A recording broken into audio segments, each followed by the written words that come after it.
Stroke flash. We've been practicing here and I figured I'll share with you. I've been sharing a lot of the one-stroke Batmans, and so this is really similar, just a few different details, but the same base. So for all my superheroes, I start with this base. I go across the forehead, a nice semicircle. So I start here at the side, and I curve to this side. You can go over it if you made a wonky shape. Right here in the middle, I take that light color and I just fill in a little triangle. And don't worry if it's not that neat, because most of this will be covered up later with stencils and eyebrows. You're just going to fill in here a little bit.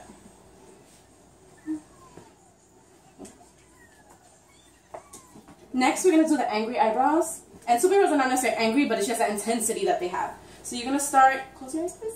You're going to start here at the inside eyebrow, and you're going to go up, and you're going to peek about 2/3 of the way across the eye. Up and then back down. And I'm going to do the same thing on this side. You start here on the inside of the eyebrow, peek about 2/3 of the way up, and back down. And the reason you peek 2/3 is that way you get like more of an angry look instead of surprised. Don't peek. I'm seeing a lot of people peeking in the middle, and that makes it like a really surprised look. That's not what you're going for. And I like to connect them. And you can go over if your strokes are not that opaque. If you have any little gaps, you can also fill those in. We're going to mirror that stroke down here, the same shape. So we're going to peek over here 2/3. So I start here at the bridge of the nose, go down, peek, and then up. Same thing on this side. And I actually like to start from here because that's where I'm comfortable. Peek, up, and connect it.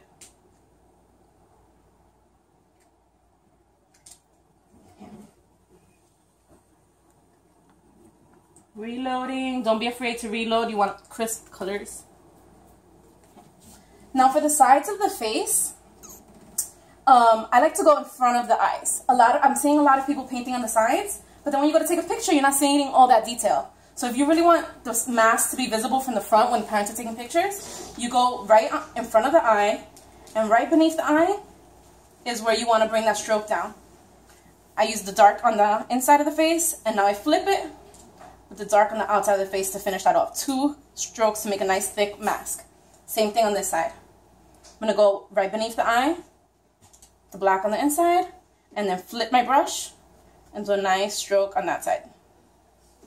Okay. Notice for the brows and the cheekbones that the light color is up. You always want your light color up for these 2 strokes, the brows and the cheekbones, because that's going to give that 3D effect. You want it to look like the light is coming from above and that you have shadow beneath it. On the sides here, I left it empty, no black, because that's where we're going to put his bolts, his yellow bolts, and so that prevents it from getting muddy. Alright, so next step, I'm going to load up some yellow for his lightning bolts. And I'm going to paint ovals here, right in the scalp. Nice long oval, and fill it in.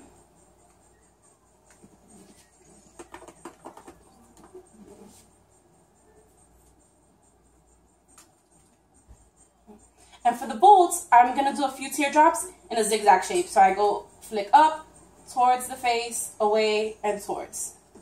And same thing over here. Up, towards the face, away, and towards the face. Notice I'm going from thick to thin, so you get like a lightning bolt shape.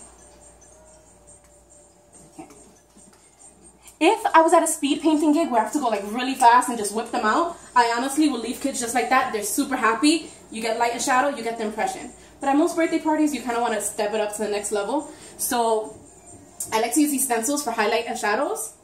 For highlights on anything red, Spider-Man, Deadpool, any red character, I like to use neon orange. And I like to use this stencil. This is Weiser's Graffiti Madness. And I use this one that kind of radiates from the center to highlight the forehead to make that kind of stand out like it's like the highest point. You know when you get that shiny forehead? That's what we're going for. So I put that right smack in the middle of the forehead, and we're stenciling that neon orange.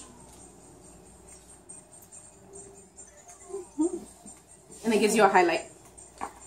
Now for shadows, I like to use this smaller stencil because I want to get into some smaller areas, and this is Leah Sully's graffiti eyes. And I use this one here in the center with some black, and I'm really careful about my stencil placement. I think these stencils are cool for superheroes because they kind of give that like comic book look. But what I think is even cooler about it is that they help me with depth. So right between the brows, I want it to get darker. So I'm using it right here for like a shadow. And a lot of comic book characters have this shadow right here on their forehead. And then with the other side of your sponge, you could blend that black out. Just tap it out a little bit so it's not so harsh. I'm going to also use this corner one. Close your eyes, please. Right here in the corner of the eye. That way the eye looks sunken in. It makes the mask look like it's sticking out more. And I put that in the corner of the eye. Some stencil there. And turn this way.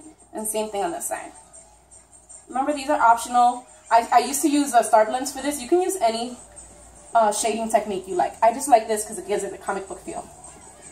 To make this cheekbone look like it's sticking out, I do a little stenciling right underneath because that'll make it look like it's sinking in and this is sticking out. So I use this here and rub your stencil in there underneath. And the same thing on this side.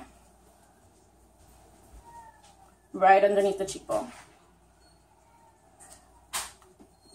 There we go. So that's it for the base. At this point is where I add glitter. Close your eyes, please. I try not to give them a choice. What I tell them is I'm giving them their superpowers. This is the Flash. This is lightning speed. For Spider-Man, it's their Spidey sense. Whatever superpower they have, that's what they're getting. Okay. I forgot to do this, but usually I do this right after the yellow. I usually have just a little bit of yellow left in the brush, and I come back in here, and you can do just thin highlights at the tops. I never highlight the bottoms here, because you want that to be in shadow, like it's underneath. I highlight the tops because that's where the light will hit. So the tops of the brows and the tops of the cheekbone area, the top of this bottom mask. Alright, so now for our line work. Now this cake has a lot of black around it, so you don't need to outline the whole thing, but you can. It gives it a nice finished look.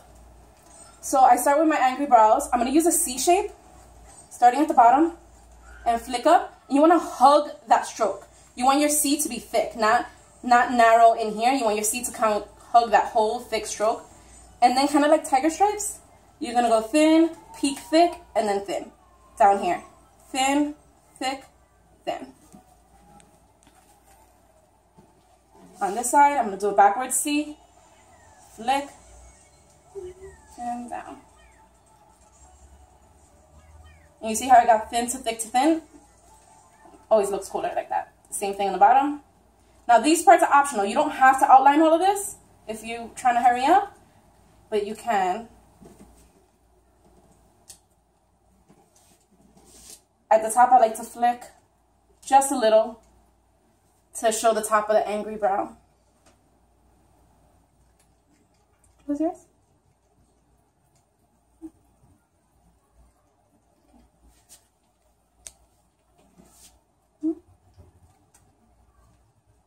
I do a second line here, gives it a little dimension.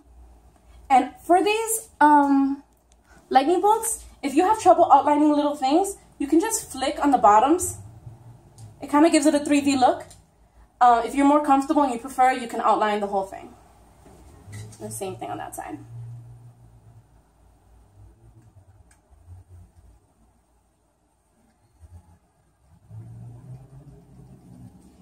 Some extra lines you can add. I think he looks great just like that, but extra lines I like to add is sometimes I like to flick up here and gives it a crease. Sometimes I like to give it extra lines in here, gives it a little more personality, a little more attitude in there. On the Flash, you can kind of give it seams here so it looks like it's the stitching of the mask. These are all extra optional steps. I often close your eyes. I always tell them to close their eyes, even if I'm not painting on their eyes, so that they don't flinch. Right underneath, I like to bring this down, so on the inside of those lines. And these are all extra highlights. Of course, you can get carried away and keep going, but you can leave it like that. All right, I hope to see you guys try it. I want to see everybody's attempt. I love these things. I use the same base, and I add different details for every superhero. So for Batman, he'd get a nose and ears. For Captain America, he would get wings and an A. But really, it's the same base for all of them, and I hope that helps.